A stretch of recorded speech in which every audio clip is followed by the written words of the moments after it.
Hello dear student, welcome back to my YouTube channel maths PSN.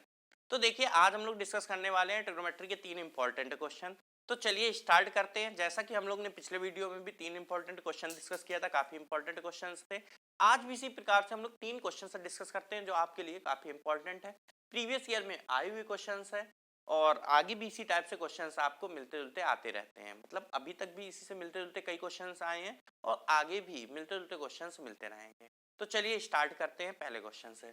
तो पहला question मान लीजिए कुछ इस प्रकार का है। पहला क्वेश्चन, इधर tan है, tan pi sine theta is equal to cot pi, या इधर अगर आप कॉस लिख लें तो उधर साइन करना पड़ेगा, pi cos theta pi sine theta. और आपसे पूछ रहा है cos of theta minus pi by, इसकी वैल्यू क्या होगी। चलिए बच्चों स्टार्ट करिए क्वेश्चन। क्वेश्चन आप ध्यान से देखिए बोर्ड पे और इसको आप सॉल्व करने की कोशिश करिए। tan pi cos theta is equal to cot pi sin theta, cos theta minus pi by 4, इसकी वैल्यू आपसे पूछ रहा है। तो चलिए स्टार्ट करते हैं। आई होप आप सभी ने ये ट्राई किया होगा, अटेम्प्ट किया, इस क्वेश्चन को देखा होगा। तो चलिए, एक तरफ tan है एक तरफ cot है। अगर ये cot है और इधर tan है तो हटाने के लिए ये tan को cot को tan में चेंज करना होगा। तो cot tan में चेंज होगा तो पाई बाई 2 माइनस थीटा हो जाएगा। ध्यान से समझिए, ये tan है, इसको एज इट इज लिख दिया, tan pi cos theta is equal to cot को किस में चेंज कर रहे हैं, tan। तो 90 माइनस, जैसा कि पिछले वीडियो में हम लोगों ने डिस्कस किया था कि tan cot में चेंज होता है तो cot tan में चेंज होता है, तो कैसे लिखते हैं, इसी प्रकार इसमें भी, पिछले में भी और पिछले वीडियो में भी बताया था। तो cot को अगर tan में चेंज करेंगे तो 90 माइनस थीटा लिखेंगे, मतलब पाई बाई 2 माइनस थीटा, थीटा का मतलब पाई साइन थीटा। ये भी tan हट जाएगा तो कितना आ गया, pi cos theta is equal to pi by 2 minus pi sine theta. अब पाई साइन थीटा इधर आ गया तो पाई, बताइए, पाई cos theta plus pi sine theta. फिर से देखिए, पाई cos theta plus pi sine theta, तो पाई कॉमन आ गया, ब्रैकेट में क्या आया, cos theta plus sine theta is equal to pi by 2। Pi से पाई कैंसिल हो गया तो क्या आपको दिख रहा है, cos theta plus sine theta is equal to 1/2, cos theta plus sine theta is equal to 1/2। अब हम लोग को इतना तो मिल गया। अब हम लोग अभी आगे नहीं सॉल्व करेंगे, आप आगे भी सॉल्व कर सकते थे, यहाँ वन है यहाँ वन है तो √2 से डिवाइड करके कर सकते थे। लेकिन आप ये देखिए पूछ क्या रहा है, यहाँ पर जो पूछ रहा थोड़ा सा उसको भी सॉल्व करने की कोशिश करते हैं। क्या पूछ रहा है, cos of a minus B की तरह आपको दिख रहा है, cos of theta minus pi by 4 पूछ रहा है। किसकी तरह दिख रहा है, cos of a minus B की तरह। तो क्या होगा, cos a cos b plus sin a sin b, formula होता है cos of a minus B का, cos a cos b direct लिख दे 1/√2, cos a cos b का मतलब cos पाई बाई 4, तो cos पाई बाई 4 कितना होता है, 1/√2। अगर cos में बीच में माइनस है तो यहाँ क्या आता है, प्लस आता है। तो cos of a minus B cos a cos b plus sin a sin b, यानी sin a sin pi by 4, तो sin पाई बाई 4 कितना होगा, 1/√2। अब 1/√2 कॉमन ले लिया या एलसीएम ले लिया या डिनोमिनेटर में लिख लिया, सब एक ही बात है। अगर हमने कॉमन भी ले लिया या एलसीएम लिखा, सब एक ही बात है, तो बचेगा क्या, cos theta plus sine theta. cos theta plus sine theta हम लोग पता है, कैलकुलेट कर चुके, 1/2 है, तो इसकी जगह 1/2 लिख देंगे तो 1/2 आ गया, नीचे क्या बचा है, √2, तो आंसर विल बी 1/2 √2। तो इस तरह से हम लोग ने इस क्वेश्चन को सॉल्व किया कि आपने इधर भी सॉल्व किया, cos theta plus sine theta निकाला, फिर क्या पूछ रहा है उसको भी 2 लाइन आपने सॉल्व करके देखा, फिर आपको पता है cos theta plus sine theta पूछ रहा है, मतलब कुल मिला के cos theta plus sine theta by √2 पूछ रहा है, cos theta plus sine theta की जगह 1/2 लिख दिया तो 1/2 चलते हैं नेक्स्ट क्वेश्चन नंबर सेकंड की ओर।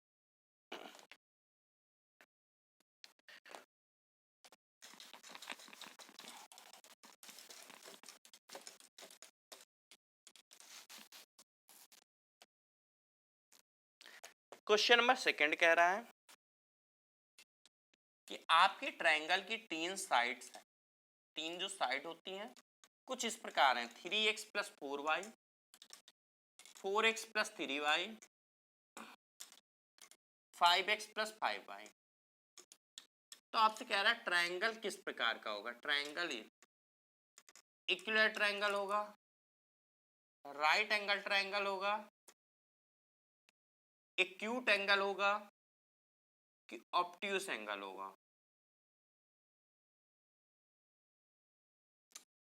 यानी कि आपको समबाहु त्रिभुज होगा, समकोण त्रिभुज होगा, न्यून कोणीय त्रिभुज होगा, अधिक कोणीय त्रिभुज होगा। तो चलिए हम देखते हैं। देखिए एक्यूट एंगल और ऑब्ट्यूस एंगल की क्या कंडीशन होती है, थोड़ा सा जान लेते हैं। देखिए अगर A square plus B square is equal to, मान लीजिए सी साइड सबसे बड़ी है, तो A square plus B square is equal to अगर सी स्क्वायर है तो आपका क्या होगा, राइट एंगल ट्रायंगल। क्या होगा, राइट एंगल ट्रायंगल। अगर A square plus B square छोटा हो गया सी स्क्वायर से, ए स्क्वायर प्लस बी स्क्वायर क्या हो गया, छोटा हो गया। देखिए ध्यान से, ए स्क्वायर, ए बी और ये सी, ये राइट एंगल ट्रायंगल दिख रहा है 90 डिग्री है पहली कंडीशन के अकॉर्डिंग। अगर ये छोटा हो गया है यानी कि आपका सी जो है वो बड़ा हो गया, एक तरह से सी क्या हो गया, बड़ा हो गया।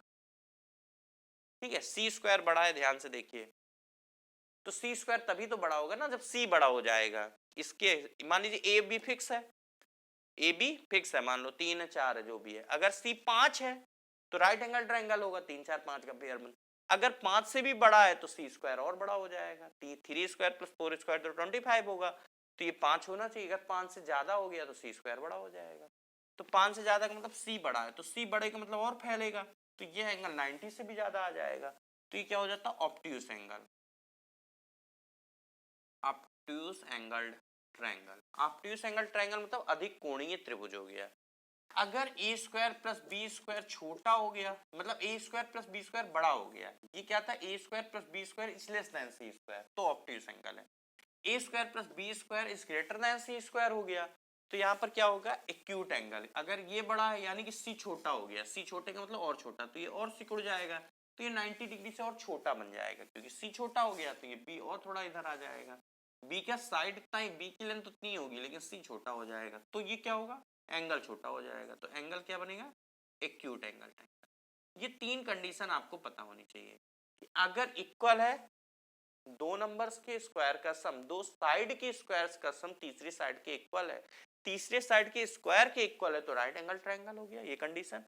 अगर दो के स्क्वायर्स का सम दो करने के बाद भी तीसरे के स्क्वायर से छोटा है, यानी कि इतना महान है सी कि दो नंबर का स्क्वायर का सम किया फिर भी सी स्क्वायर बड़ा है, तो कुछ तो दम होगी।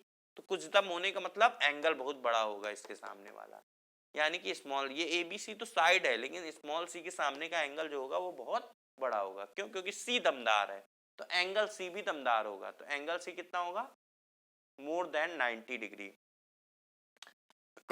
अगर A square plus B square बड़ा है, दो का सम बड़ा है सी स्क्वायर से, तो इसका मतलब एक्यूट एंगल, सब नॉर्मल होगा, सभी एंगल नॉर्मल ही होंगे, यानी कि 90 से छोटे होंगे, तो इसका मतलब एक्यूट एंगल यानी न्यून कोणीय त्रिभुज होगा। चलिए इस क्वेश्चन में कैसे कैलकुलेट किए करें। आपको दिख रहा है ये और ये, तो अगर आपने इन दोनों का स्क्वायर का सम करके देखा, फिर इसका स्क्वायर सम किया, क्योंकि ये बड़ा दिख रहा है, देखेंगे अगर बराबर आया तो राइट एंगल ट्रायंगल, ये बड़ा आ गया तो इसमें तो दम है, तो ऑब्ट्यूस एंगल, ये छोटा हो गया तो एक्यूट एंगल। चलिए देखते हैं। एक काम करते हैं, जब भी इस तरह के क्वेश्चन आया करे तो कुछ ना कुछ लेट कर लिया करिए। आप लेट कर लेंगे तो उससे कैलकुलेशन आसान होगा, बहुत ज्यादा डिफिकल्ट नहीं पड़ेगा। तो चलिए क्या लेट कर लेते हैं, एक्स वाई पॉजिटिव होंगे, let X is equal to Y is equal to 1, दोनों को 1 1 लेट कर लेते हैं। तो ये कितना हो गया 7, ये कितना हो गया 7 और ये कितना हो गया 10। हम लोग ने कैलकुलेशन बचाने के लिए, थोड़ा सा सिंपल या जल्दी आंसर देने के लिए एक्स वाई दोनों को 1 1 लेट कर लिया। अगर आपने x और y दोनों को 1 1 लेट करेंगे तो ये 7 आ गया, ये भी 7 आ गया और ये आपका 10 आ जाएगा।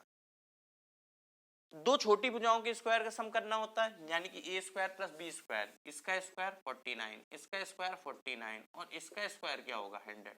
कौन बड़ा है, ये तो 98 बन रहा है, ये 100 है, यानी कि ये तीसरा वाले में कुछ दम है। a square plus B square is greater than C square की तरह आपको दिख रहा है, देख लीजिए ध्यान से। अगर दो नंबर के स्क्वायर्स का सम तीसरे नंबर के स्क्वायर के सम से छोटा हो, तीसरे नंबर के स्क्वायर से भी छोटा है, इन दोनों का सम 98 हुआ कि नहीं हुआ? देखो 49 49 98, तो 98 क्या है? 100 से छोटा है, तो हमने लेस देन लगा दिया। इसका मतलब कि इसमें कुछ तो बहुत ज्यादा दम होगी, क्योंकि ये दो नंबर्स के स्क्वायर का सम किया फिर भी ये बड़ा है, तो इसका मतलब जो ट्रायंगल होगा वो कैसा होगा? ऑब्ट्यूज एंगल ट्रायंगल होगा, अधिक कोणीय त्रिभुज होगा, यानी कि एक एंगल 90 से भी बड़ा होगा। तो इस तरह से आपने x और y को 1 1 मान के आपने तुरंत एक झटके में आंसर दे दिया। बिल्कुल चुटकियों में आंसर देना है। तो कभी कभी कुछ क्वेश्चन ऐसे भी आपके उसमें आ जाते हैं, तो आपको बिल्कुल इसी प्रकार से लेट करके करना है। पूरा सॉल्व करेंगे टाइम वेस्ट होगा, आंसर सेम आएगा, आंसर कभी गलत नहीं होगा, लेकिन टाइम वेस्ट होगा, इसलिए लेट करके करेंगे, तुरंत बड़े अच्छे से आंसर आ जाएगा। चलिए चलते हैं नेक्स्ट क्वेश्चन नंबर 3। पहले इसको आप कॉपी कर लीजिए, अच्छे से देख लीजिए। अब चलते हैं हम लोग क्वेश्चन नंबर 3 की ओर। क्वेश्चन नंबर 3 क्या हो रहा है, थोड़ा सा ध्यान से समझेंगे। एक ट्रायंगल हम बनाएंगे जो कि इक्विलैटरल ट्रायंगल होगा, उसके अंदर सर्कल बनाएंगे जिसकी रेडियस 1 होगी। फिर आपको क्या बताना होगा? इक्विलैटरल ट्रायंगल का एरिया बताना होगा। समझिएगा क्या करना है। एक ट्रायंगल है, ये इक्विलैटरल ट्रायंगल है। कैसा ट्रायंगल है? Equilateral triangle. याद रखिए समबाहु त्रिभुज है। इसके अंदर 3 सर्कल बनाएंगे हम। कुछ इस तरह का फिगर दिया हुआ था आपके उसमें जब ये क्वेश्चन आया था। पहला, दूसरा,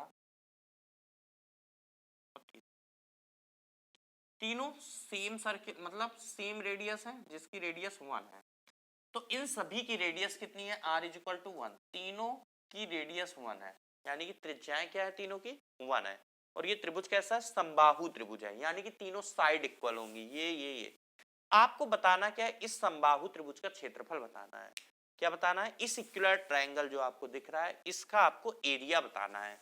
ये 3rd क्वेश्चन है आपका। ठीक है, 2 क्वेश्चन हो गए, ये तीसरा क्वेश्चन है।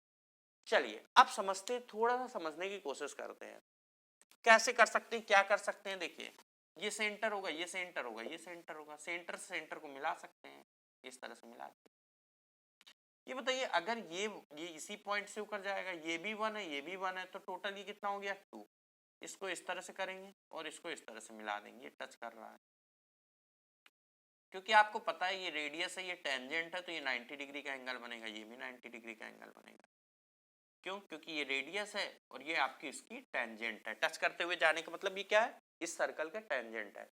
तो ये टेंजेंट है, तो जो टेंजेंट पॉइंट होगा सेंटर से मिलाने पर एंगल कितना बनता है? 90 डिग्री का यहाँ पर। तो ये 90 डिग्री हो जाएगा इस प्रकार से। अब थोड़ा समझते हैं, अगर हमें इक्विलैटरल ट्रायंगल का एरिया चाहिए, तो इक्विलैटरल ट्रायंगल यानी समबाहु त्रिभुज का क्षेत्रफल चाहिए, तो उसके लिए हमें भुजा पता होनी चाहिए। समबाहु त्रिभुज क्या पता होना चाहिए? साइड पता होनी चाहिए। अब ये साइड कैसे आएगी, ये चीज समझने वाली बात है। चलिए देखते हैं साइड कैसे आएगी। कुछ करते हैं, इसमें क्या किया जाए, इसको इससे मिला देते हैं। अगर हमें इससे इसको मिला देंगे, ध्यान से देखिए, तो ये आपका एक ट्रायंगल बन जाएगा, राइट एंगल ट्रायंगल, क्योंकि ये 90 डिग्री है, तो ये आपका राइट एंगल ट्रायंगल बन जाएगा। इसी प्रकार यहाँ भी इसको मिला देना, तो ये भी राइट एंगल ट्रायंगल बन जाएगा। जो कंडीशन जैसा ये है वैसा ये, क्योंकि ये भी 1 है, उतना ही ये पड़ेगा, उतना ही ये पड़ेगा, ये सब सेम पड़ेगा। अब देखिए यहाँ पर ये आपने कहा था 1 है, तो ये भी तो रेडियस है, ये भी तो 1 होगी, तो ये भी कितनी हो गई? 1। यहाँ 1 ऊपर लिखते हैं। अब बताइए ये 1 होगी कि नहीं? क्यों? क्योंकि ये रेडियस है, आपको क्वेश्चन में दिया था रेडियस 1 है।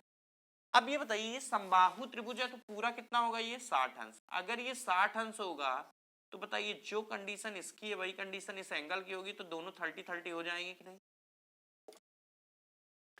क्यों? क्योंकि अगर आप इसको मिला भी देंगे इस टेंजेंट पॉइंट से, तो यहां भी एंगल 90 डिग्री बनेगा। तो ये और ये बिल्कुल सेम ट्रायंगल बनेंगे कि नहीं? जैसा नीचे वाला वैसा ये है।